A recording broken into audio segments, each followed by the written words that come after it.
The Galactic Empire declared its triumph with a broadcast that rippled across the stars. Billions watched as the Empire's silver-clad announcers revealed that three of humanity's most decorated military commanders, General Kasra Voss, Admiral Elon Rourke, and strategist Halden Marek, had been captured. Their execution would be live, public, and symbolic. It wasn't just punishment. It was a warning. The Empire wanted to shatter the myth of human resistance by hanging its leadership before the galaxy. The transmission showed the three shackled, bloodied, but upright. Voss, defiant despite broken ribs. Rourke, silent, her gaze like steel. Marek, the quietest of them, watched the cameras with calculating calm. The execution would be held at Tarkon's Spire, once a monument to imperial expansion, now turned into a gallows. The announcer declared the event the death of insolence. To most alien observers, this was a decisive blow. Humans had been a nuisance, violent, unyielding, annoyingly resourceful. Now, with their leaders humiliated and awaiting death, the rebellion would collapse. That was the expectation. But in the shadow of Earth's last command post, no panic took root. High Command didn't issue pleas or begin rescue efforts. No desperate transmissions were leaked. Instead, encrypted channels went silent. The quiet wasn't defeat. It was focus. Because this wasn't a mistake. It was bait. Kasra Voss had insisted on it. Months earlier, in a cold, underlit bunker beneath the ruins of Tharsis Ridge, the idea had been born. Marek had proposed it first, half in jest. What if we give them what they want? The table had gone quiet. Rourke leaned forward. They'll never stop hunting us unless we bait them out. The plan took form in that silence. Three commanders known to the Empire. Three symbols. They would allow themselves to be captured. Not easily, not without cost, but visibly, deliberately. Then the Empire would do what it always did, broadcast strength, overreach, and gather its elite in one arrogant display. The humans would feed the enemy its own hubris. Now, as the galaxy watched the trial unfold, Marek tracked the exact phrasing of the prosecutors. Each word gave away fleet positions, regional power players, and diplomatic postures. Kasra counted the number of broadcast ships parked around Tarkon's Spire. Rourke noted security protocols, who was trusted, which officers were kept close. Data in plain sight, flowing freely, because the Empire didn't believe beaten enemies still plotted. Marek had said it plainly in the planning room. You don't kill a god by fighting its armies. You cut out its heart when it bends down to laugh. In the crowd of the trial, alien nobles, generals, spectators, none noticed the subdermal glint at Rourke's throat. None wondered why Voss coughed every 13 seconds in a sequence. No one questioned why the human prisoners were dressed in ceremonial garb rather than prison rags. To the galaxy, it looked like broken leaders dressing for their own end. To hidden human operatives across orbit, each signal meant positioning, preparation, and timing. The Empire's judges laughed. Rourke was accused of leading the Resistance fleet that destroyed 2 dreadnoughts. I did, she replied. And I'll do it again. The crowd hissed. The judge smiled. Not from the rope. Kasra Voss was called a war criminal for detonating the Ionwell Gate, costing them control of 3 sectors. We weren't hiding, he said. We were narrowing your field of view. Halden Marek was accused of deception, sabotage, manipulation. He didn't speak. He just looked at the camera and blinked. The code was complete. In the hidden command chamber beneath the asteroid codenamed Ashlight, human officers read the blinks, transcribed the signals, and activated the final sequence of Operation Judgment Net. Fleets shifted position in silence. Weapons went hot, but stayed cold. Camouflage systems held fast. No alarms. No fanfare. The Empire's schedule said the execution would take place in 6 days. Human Command knew it would happen in 3. The Empire wanted to move fast, to humiliate Earth before the next resistance wave could rally. That urgency was part of the trap. The galaxy thought 3 humans were about to die to make an example. But humanity never intended to survive by fighting fair. Every loss was currency. Every scar was data. Every insult was opportunity. Rourke looked up into the crowd. Her eyes swept across the alien elite. Politicians, lords, fleet masters, confident, arrogant, comfortable. She smiled. So did Voss. So did Marek. They weren't the ones on trial. The announcement sent shockwaves across Imperial space. The execution of the human commanders would take place above Tarkon's spire, on a newly constructed ceremonial platform attached to the supercarrier Apex Lawbringer. Attendance was limited to the highest echelons of the Empire, fleet admirals, system governors, and war ministers. Billions more would watch via Galactic Stream. The symbolism was obvious. This was not just a punishment, but a declaration of absolute control. To the Empire, the planning was routine. The venue was secured. Fleet security was bolstered. Defensive drones swept for intrusions.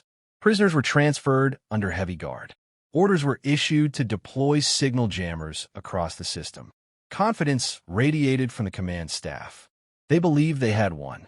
The humans had been clever, yes, but finally predictable. A fractured species forced into submission, submitting its symbols of resistance. The Empire saw the ritual as closure. But beneath the appearance of surrender, the plan was unfolding exactly as intended. Months earlier, after agreeing to the risk, Voss, Rourke, and Marek underwent neural encoding, gestural trigger implants, microtransmission enhancers, and ocular pattern relays. Each system was designed for one purpose: to activate remote systems without alerting Imperial scans. The Empire's arrogance had become a shield. They had stopped checking for primitive tricks. While the prisoners were moved into the Apex Lawbringer, human operatives within the lower caste labor units were already present on board. Years of infiltration had led to this. Disguised as tech repair teams, waste engineers, and food handlers, they carried with them components of a distributed AI virus, Galactic. It had been coded to mimic Imperial infrastructure protocols perfectly. The last few pieces were being connected in silence.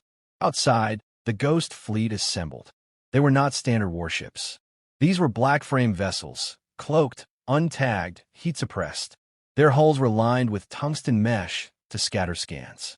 They orbited just outside Tarkon's spire's sensor range, shielded by magnetic fields and solar shadows.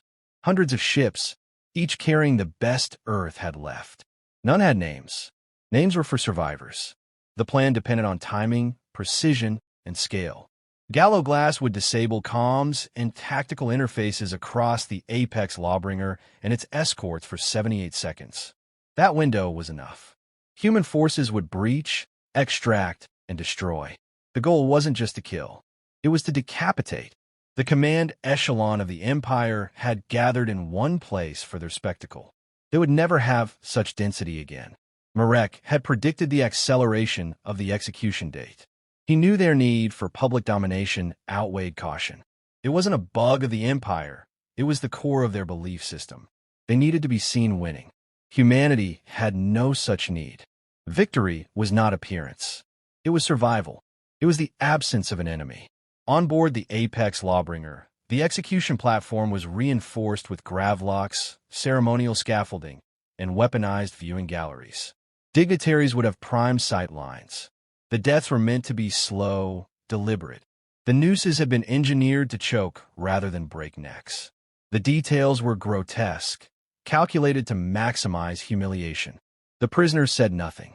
They didn't need to. Each movement was a message. When Voss adjusted a collar, it told command to rotate Ghost Wing 1 into strike position. When Rourke tilted her head left for 2.3 seconds, it initiated thermal masking for half the fleet. When Marek adjusted his breathing pattern, the Galactic seed completed its handshake with the internal relay system. They were leading the war from the gallows. In orbit, the last pieces clicked into place. The AI virus awaited only one final confirmation: visual line of sight from the primary broadcast node. That would come during the execution livestream. It was designed to hijack the very signal the Empire used for its theater. The moment the feed went live, Galactic would piggyback into every connected system. The Empire would hand over its throat. Among the human fleet, no one spoke of victory. They spoke of targets, trajectories, extraction corridors. Their job wasn't to win. It was to remove the Empire's ability to retaliate. Permanently. The command directive was simple. Once the virus activates, strike fast. Disable communications. Annihilate ships carrying high command. Extract the 3 commanders only if it won't compromise the objective. No heroics. No rescues. The commanders themselves had signed that clause. If the plan succeeded, humanity would remove the top of the chain of command. If it failed, it would leave the Empire intact, but wounded. Either way, it would not be the end, but it could be the turning point. No one in the Empire questioned the strange confidence of the prisoners. They mistook it for resignation. The galaxy didn't understand humans. It never had. Not when they burned their own cities to deny ground. Not when they starved rather than kneel. Not when they let their best walk into enemy hands without protest. The 3 commanders stood ready in their holding cells, waiting for the final moment. Executioners would arrive soon. Spectators would cheer. The feeds would go live. The broadcast began. Across thousands of systems, citizens of the Galactic Empire tuned in. The camera feeds focused on the 3 prisoners as they were led in silence to the execution platform atop the Apex Lawbringer. A voice narrated their crimes with theatrical gravitas: rebellion, terrorism, incitement of insurrection. The crowd, both physical and virtual, responded with thunderous approval. Alien dignitaries filled the tiered balconies. Fleetmasters stood in full dress uniform. The platform itself gleamed, built for drama, not efficiency. The nooses were adjusted. Castra Voss was first. A ceremonial officer declared the sentence and asked for final words. He smiled. Execute. The word wasn't defiance. It was a command. Across the Apex Lawbringer, unseen systems lit green. Galactic had received the final authorization. Within 0.3 seconds, it flooded the ship's internal networks, mimicking routine maintenance requests to avoid detection.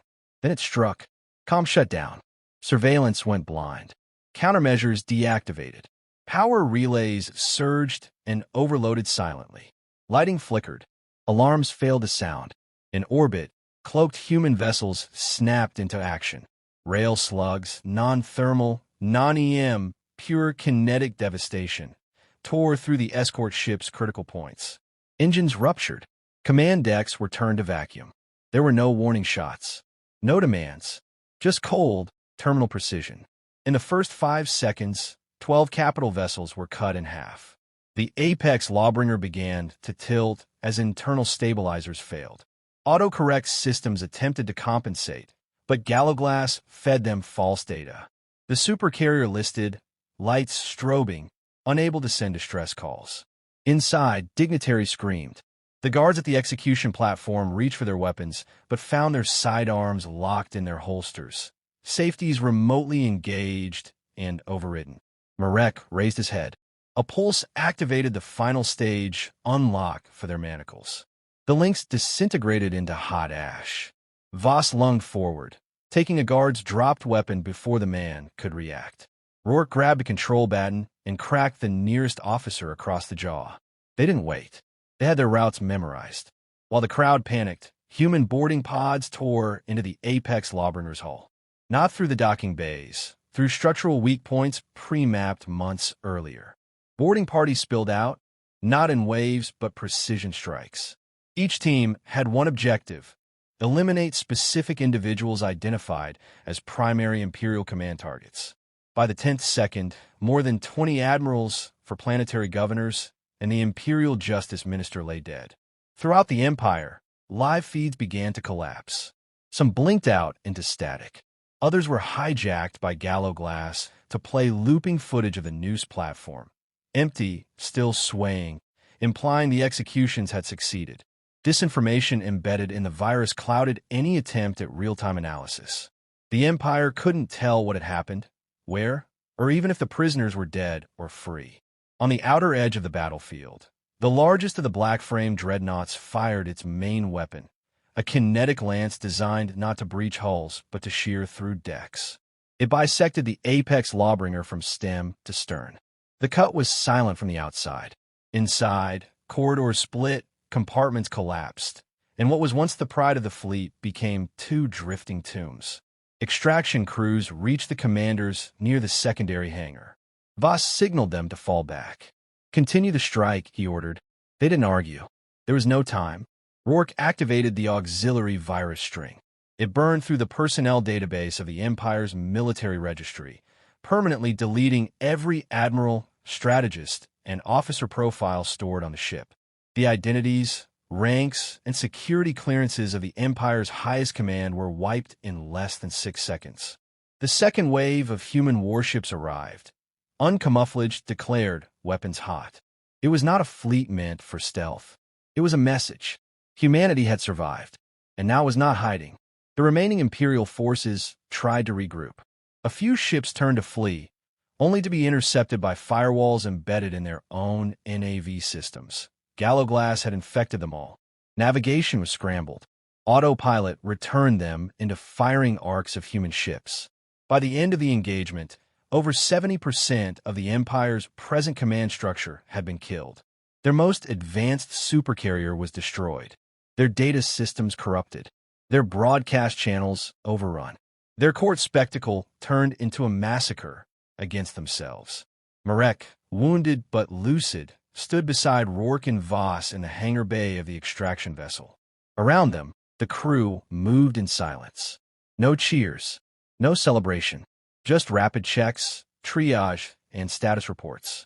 The cost was heavy, for human ships were lost. Hundreds dead, but the strike had landed. They didn't need to wait for confirmation. They knew. The war had changed, not because they destroyed the Empire, but because they'd made the Empire bleed in front of the galaxy. The aftermath sent tremors through every Imperial sector. With its top leadership eliminated and communications in disarray, the Empire's regional governors hesitated. Orders didn't come. Chain of command structures collapsed. Entire systems went silent, paralyzed by uncertainty. Civil unrest flared. Some worlds, long subjugated, saw the chaos as their moment and revolted. Others simply cut ties, unwilling to gamble on a failing regime. The illusion of control shattered in a single strike. Humanity didn't declare victory. It didn't need to. The silence of the Empire spoke louder than any broadcast. In the outer colonies, human-aligned forces began mobilizing openly. Supply lines that once relied on stealth now moved under escort. Diplomatic feelers reached out to neutral systems. Offers of mutual defense, technology exchanges, mining rights.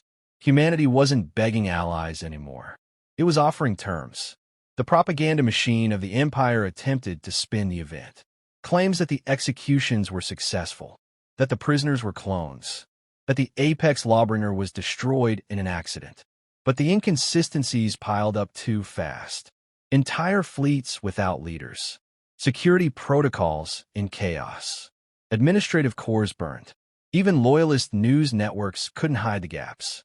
The virus didn't just wipe military identities. It had also inserted falsified death records for dozens of active commanders who survived.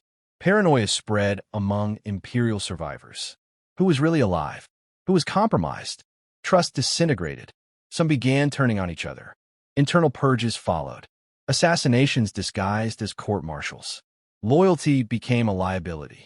Marek's predictive model had included these outcomes. The psychological damage would far exceed the tactical loss. Rourke had phrased it bluntly. We don't have to beat them. Just make them afraid to move. Humanity's fleets, still outnumbered and under-resourced, used the disruption with surgical efficiency. Key outposts were seized. Weapon caches raided. Strategic gates sabotaged. The goal wasn't conquest. It was exhaustion. Let the Empire burn its own fuel-hunting shadows while the Real fight moved elsewhere. A new directive was issued from Earth. Avoid large-scale engagements. Strike only when outcomes were certain. Demoralize, disrupt, disappear. They had proven they could strike the heart. Now they would bleed the limbs. In sectors once thought impenetrable, human signals began to appear. Resistance cells, once isolated, reconnected. Data flowed again. Hidden research labs surfaced, broadcasting new breakthroughs. In one transmission, A fleet commander from the planet Eos, previously under lockdown, broadcasted a simple message. We saw what you did. We're ready. It wasn't just inspiration. It was validation. Even alien species subjugated by the Empire began reconsidering their stance. Some sent covert messages, encrypted and cautious. Others made more daring moves, smuggling supplies to human outposts, leaking intelligence, harboring defectors. The map of the galaxy began to fracture in quiet, irreversible ways. The three commanders returned to a secure base in orbit around Pluto. No parades, no speeches. They were met with nods, handshakes, brief embraces. Then debriefings, data extraction, system updates. The war didn't pause. Their presence signaled more than survival. It meant the plan had succeeded without breaking Earth's last defense structure. For Kasra Voss, the mission proved that sacrifice with intent was humanity's most dangerous weapon. For Elon Rourke, it confirmed that Empire discipline was rigid, but brittle. For Halda Marek, it was evidence that the war was no longer about numbers, but time. The longer the Empire staggered, the faster the balance shifted. They had forced the enemy to play humanity's game. Fast, asymmetric, ruthless. Empire analysts couldn't predict human moves anymore. Patterns had dissolved. Risk thresholds were meaningless. A culture built on control had no framework for unpredictability. Within weeks, 6 more high-ranking officials vanished without a trace. Infrastructure facilities failed with no sign of sabotage. False commands triggered fleet redeployments that left critical systems exposed. None of it was direct. All of it was intentional. A whisper began to spread among the alien worlds. The humans don't fight wars. They rewrite them. For the first time in centuries, the Empire began to negotiate from weakness. Concessions were offered quietly to border systems. Trade rights returned. Taxation policies eased. It was an attempt to retain loyalty through appeasement. But the gesture reeked of desperation. Earth's response was silence. They knew the Empire would never forget the humiliation, would never forgive the wound. But that was never the point. The message had been delivered. Humanity would not be broken by threat, spectacle, or numbers. If necessary, it would walk into the jaws of death to bury the blade. The war continued, but the shape of it changed forever. Because now, every Imperial commander, every strategist, every soldier knew that even the gallows could be bait.